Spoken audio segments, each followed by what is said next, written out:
April. And the purpose of these information sessions is to give a brief overview of what our group does. And most importantly, highlight the resources that we hope to provide to you and the kind of support that we hope to be able to provide to your groups in order to that you may more effectively carry out the work of all of your different SCAR groups. And so in order to do that, we're going to start with a brief presentation to just make sure we're all on the same page about what our group does, what our group is, and what those resources are that we already have available to SCAR groups, the ones that we're developing. And then the most important part will be a brief discussion afterwards, which will really take up most of the hour, which will be when we solicit input from all of you as to what sort of support or resources or questions you might have. So just to let you know, my name is Gilda Cavo, and I'm speaking to you here in my capacity as the Deputy Chief Officer of the Action Group. So yeah, as I said, we'll get started just by talking about the founding goals of the group, a little bit about our organizational structure so that you know who's involved, briefly on the finances and what we use those finances for in the group. And then I'll spend more time talking about highlights of our activities over the past couple of years, so you know what we've been doing in case you haven't been aware of our group until now, as well as talking about some activities that we have planned for the next 2 years. Closing, as I said, with resources that we have and are developing for SCAR groups and the SCAR community, and then getting feedback from all of you. So as a group, our founding goals have always been anchored in promoting equity, diversity, and inclusion within SCAR and the broader community. And we've aimed to achieve this by improving opportunities for researchers from groups underrepresented in the Antarctic sciences, but importantly also raising awareness about EDI in the community. And this is both through reports, publications, communications, and outreach.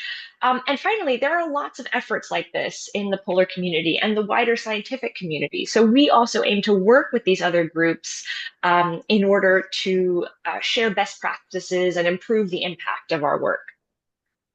So EDI generally has many different facets that we can think about. And ultimately, a nice way to think about it is that it's a responsibility that's shared by all of us to promote EDI within our work and within the types of impacts that we want to have. And it's important to keep in mind this concept that some of you may have heard of called intersectionality. This graphic kind of gives us an overview of what we might mean by intersectionality. Nonetheless, it acknowledges that the different types of social inequalities that we might experience aren't experienced in isolation. So any number of factors, such as some that are listed here, race, ethnicity, class, language, these can privilege or exclude certain groups. And all of our experiences are informed by these combinations of privilege and discrimination and affect how we view the world and how we function in it. So it's important to keep in mind that EDI is not something that we look at through one single lens, but it's something that is influenced by all of these different factors. And being aware of this will be helpful in order for us to foster the type of inclusive spaces that we would like to in our work. So with this in mind, I'll talk about how our group is actually organized functionally. So our action group is composed of a leadership steering group, and this has 12 members.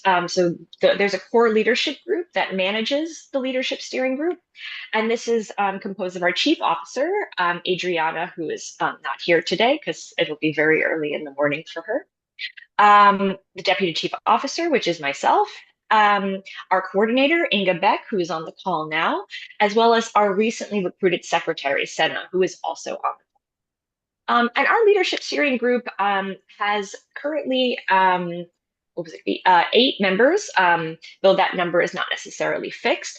And we aim to make sure that we have representation from a lot of the different groups and SCAR partners on that group, because many of these partners also have EDI initiatives themselves. So this is the list of our current leadership steering group members. And then we have a sort of wider membership of our action group. And what that membership basically means is the people subscribed to our mailing list. And so we have over 150 members of the SCAR community to which we can have access to for communications through our mailing list. As a group, we receive 10,000 US dollars per year, and this budget we put towards, well, supporting our priorities and activities of the group that I will talk more about in the coming slides. But a key part of that funding has also been to fund participation of researchers in SCAR from underrepresented groups. For example, to travel to SCAR conferences, as we did for the recent Open Science Conference that happened in Pucón. So this will be just a sort of machine gun list of a bunch of the different things that we've done. Some of you that might be aware of these activities, some might be new to you, but it'll give you an idea of how we spend our time. So we've been working hard with the Secretariat and with XCOM to develop a code of conduct, which is on the verge of being published in SCAR. And this is will be a guide to appropriate behavior within SCAR while also implementing a reporting system for violations of that code of conduct. We've been implementing demographic surveys now for some time associated with the open science conferences that happen twice every 2 years. And so the purpose of these demographic surveys is to analyze representation within the SCAR community in order so that we can understand how our EDI efforts are making an impact or not. The reports of the analysis of those survey results from the 2020 and 2022 online open science conferences were published in the recent SCAR Bulletin 212 that came out. And we'll also be sharing these slides after the meeting today, and a lot of the information I talk about is embedded in those slides. So in the PDFs, you should be able to easily access all these links. So we had a lot, of course, of activities at the recent Open Science Conference. So if those of you who were able to be there might have seen us or been to some of our sessions. So we organized one of the plenary sessions. We had a workshop, a parallel session, and our business meeting at the recent Open Science Conference. We supported the Secretariat in piloting a mentorship program, which was the first of its kind at an open science conference. And we also supported 14 researchers with travel bursaries to attend. Okay, and another piece of work that we've been doing is translation. So this has been in collaboration with Apex, and what we've been trying to do is takes important SCAR documents, such as the documents related to the SCAR Fellowship, and translate those into the 4 Antarctic Treaty languages, as well as 5 other languages. And we're currently working on having more languages and translations of these documents available. One more page of highlights. Sorry, we've been very busy. So outreach is generally one of our aims as well, and this is in part working with other partner organizations, EDI groups in the polar and wider scientific space. So one example is through collaborations for the Girls and Women in Science Day. We had a white paper that came out in 2023. This detailed the scope, organization, and our activities. So in some ways, a longer version of what I'm presenting to you here. So this was Gulisano et al. 2023, came out 2 years ago. We, with Apex, piloted for the first time an EDI training. This was geared towards SCAR leadership and Apex leadership. So some of you actually may have even participated in this. This was back in December of 2023, and we're hoping to organize another one of these trainings in the future. And this was in collaboration with an outside organization that runs these types of trainings. And this one in particular was focused on bystander intervention. And all of the resources that we produce from this training. So the training, of course, has its value to the people participating live, but we also wanted to have something produced from that training that could be shared for the longevity of the group. And so these include some PDFs as well as some edited videos from the training. And so these are all linked on our website. And finally, as a group, and particularly Inga does this for our group. We engage in multiple types of communications, from social media to a newsletter that goes out twice a year. So this is the kind of highlights of what we've been able to achieve so far in our first couple of years of existence. For the next few years, we have a couple of publications in the work. This includes combining the results from the 2024 demographic survey from the Open Science Conference with those that were published recently from 2020 and 22. And we're hoping to put those together in a peer-reviewed publication. And then there's two publications that members of our leadership steering group have in the works. One on intersectional approaches to gendered change in Antarctic research, and another one on an international perspective on EDI in the polar sphere. We're also actively working on reviewing SCAR practices. So these include improving diversity in SCAR medal nominations, standardizing reporting statistics on SCAR group demographics. So this kind of comes to some of the work that might be useful to you as leads in different SCAR groups. As well as creating a number of resources that I'll talk about in the last slides on resources we provide to groups. And then, of course, we are in preparation for the next Open Science Conference in Oslo. So we're aiming to have representation of our group on the planning committee so that we can best implement best practices for both planning of the conference as well as its execution and presentation guidelines, et cetera. Also, as we did for the Open Science Conference in Pucon in 2024, we'll be working with the Secretariat and local organizers to develop a code of conduct specifically for the conference.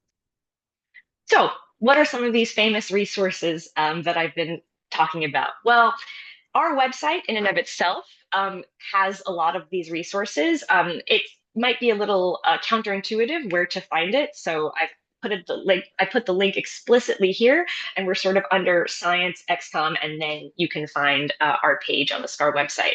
As I said earlier, this includes PDFs and videos from the APEX SCAR training on bystander intervention.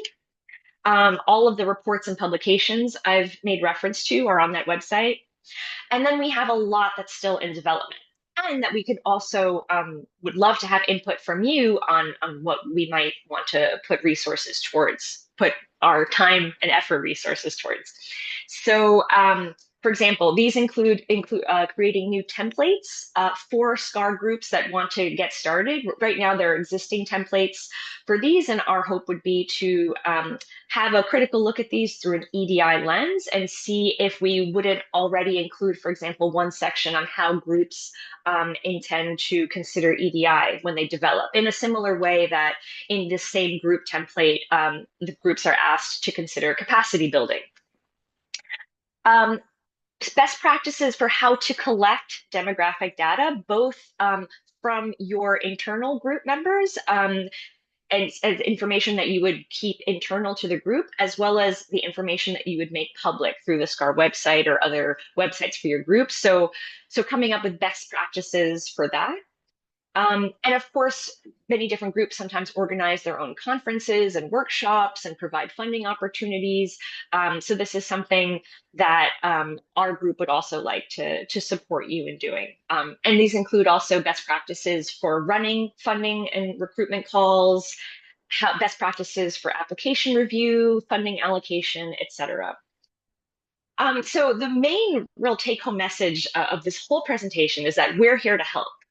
So if you ever, as a SCAR group, have a question about how to improve EDI in your group generally, or something related to a specific task, as I mentioned before, a big example here are member recruitments or funding calls, just write to us. While a lot of the resources that I've talked about in the previous slide are still in development and not necessarily clickable and downloadable, we don't bite. You could always just talk to us, and we can sort of put together a bespoke plan for what would work best to make sure that we're including underrepresented groups in whatever type of activity or funding call that you might be putting forward.